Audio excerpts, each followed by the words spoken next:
So I want to talk to you guys about some of the nonsense that I've been hearing in regards to the Taliban. How smart the Taliban is, how sharp they are, how great of fighters they are. You'll hear this even from people like Donald Trump. Oh, the Taliban, very sharp, very smart those guys are. Great fighters those Taliban guys are. It's a bunch of nonsense. It's complete garbage. The reality is that the Taliban is a bunch of pedophiles and drug addicts. They're basically a bunch of Dennis Raiders running around in gowns, holding guns and rocket launchers. And now they stole a whole bunch of American military weaponry, so that makes them more dangerous. But the reality is that they are nowhere near as good as some people may think they are. People hear about how the Taliban retook Afghanistan in a matter of days. Oh my God, they just retook it. Those Afghan soldiers that America trained, those Afghan soldiers that America put so much money in, they just ran away. Man, those Taliban guys, they must be so tough. They must be so incredibly valorous. The reality is that the Taliban is not a bunch of valorous soldiers. They are not these valorous, courageous, heroic soldiers who, with their impeccable military tactics, just vanquish the Afghan military. No, that's not the reality. The reality is that the Taliban simply bribed their way into retaking Afghanistan. That's what happened. They went to all of these local, provincial Afghan officials, and they said, listen, the Americans are going to withdraw.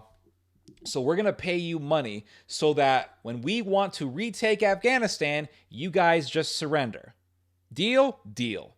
They took all of that money that they made from selling opium and used it to bribe their way to power. That's what happened.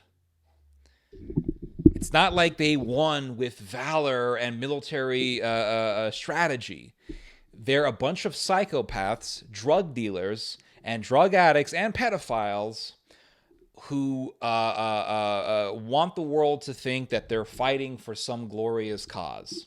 The reality is that they are a bunch of Dennis Raiders. They're a bunch of murderers and rapists and sickos.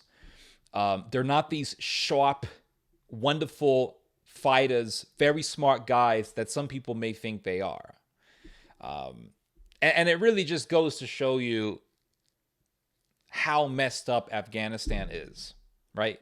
The fact that America could put in trillions of dollars into trying to rebuild this country, build its military, build infrastructure, hospitals, banks, schools, and it could just give up so fast with bribes. That shows you how messed up this country is.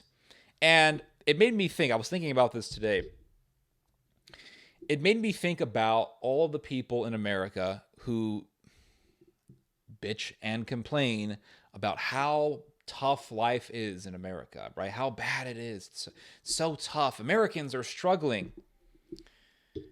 And I remember a few days ago, actually, no, not a few days ago, last week, I got a call from a government survey wanting to ask me questions about what I think about the current situation of America.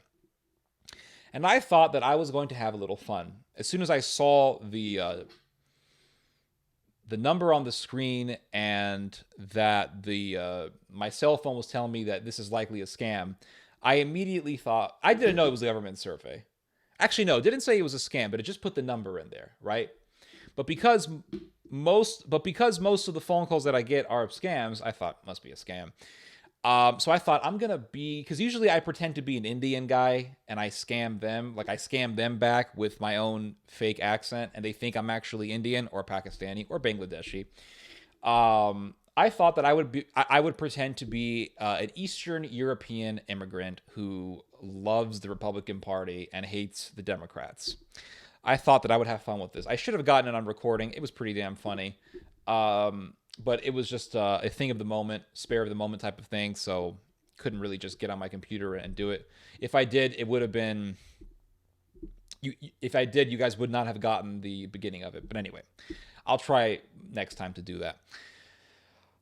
So I answer the call, and it's this lady saying that she's from a government poll and she wants to ask me questions. And I said, hello, yes, okay, go ahead, ask me questions. And she said, do you think that the government should reallocate more funds to poor neighborhoods?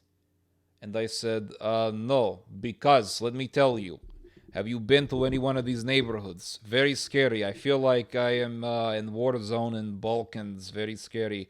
I have to walk around with Kalashnikov to feel safe.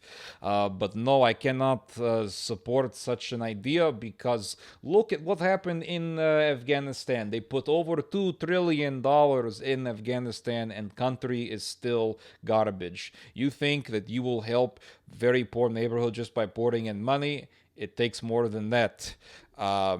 Look, you could put all the money in the world if you wanted to, but neighborhood's still going to be shit, no matter what you do. And yeah, that's the answer that I gave her. I answered all of her questions, and hopefully, the government will hear this conversation and really think that an immigrant, a 51-year-old immigrant from Belarus, really lives in this country and thinks this particular Belarusian immigrant lives in America and has all of these ideas. That would be absolutely hilarious. But what I said was absolutely true. There are all these neighborhoods in America that are full of crime, and people just say, well, we need to throw money at it. That's the left-wing fantasy that we keep hearing. Just throw money at it. Just put a bunch of money. We need to reallocate more funds for the neighborhood. The reality is that you could put all the money you want. If the society is corrupt, no matter how much money you put into it, it's going to be corrupt. Afghanistan is a perfect example. America put in over $2 trillion in the whole project of Afghanistan, be it with funds for the U.S. military in Afghanistan, or, and this is what most of the money went into, not rebuilding, but actually building a military for Afghanistan, and also into infrastructure. And last year, the Taliban had all of these incognito meetings with all of these Afghan officials saying, hey, the Americans are going to leave. We'll pay you money and you give us the provinces. And these officials said, yeah, sure. That's why you'll read these stories about how when the Taliban entered a certain province, the province was under the Taliban's control in just one night. How did that happen? Didn't happen because the Taliban has a bunch of super badass warriors. The reality is that the people in Afghanistan, the people ruling Afghanistan, were so corrupt that they didn't give a damn that America put 20 years of work in trying to fight the Taliban. They didn't give a damn about any of that stuff. All that stuff meant absolutely nothing. What mattered to them at that moment was getting a bunch of that opium money. And that's how corrupt Afghanistan is. You could have put all the trillions of dollars in the world in Afghanistan, and it still would have been garbage. The fact that overnight, the Taliban, all these Afghan officials just betrayed the United States, didn't give a damn, and went to the side of the Taliban for money. That tells me everything right there. It's a very corrupt society. It's a very corrupt society, and it really goes to show you that you could put all the money you want in, a disadvantaged neighborhood or a underdeveloped neighborhood. You could put all the money you want. If the problem is just poverty, if the problem is just people who are poor, that doesn't mean they have to be dangerous. That doesn't mean they have to be criminals. That doesn't mean they have to go out and rob. You can be poor and still live a dignified life. You can still observe human dignity while you're poor. Just like if you're rich, it doesn't mean you're going to be good. You can be rich and be the evilest person ever. Poverty or wealth does not determine your moral values. A lot of the lefties think this way because they are Darwinists. They believe that they have this materialistic perspective, right? Because in their paradigm, The soul doesn't exist. God does not exist. We are all simply the products of evolution.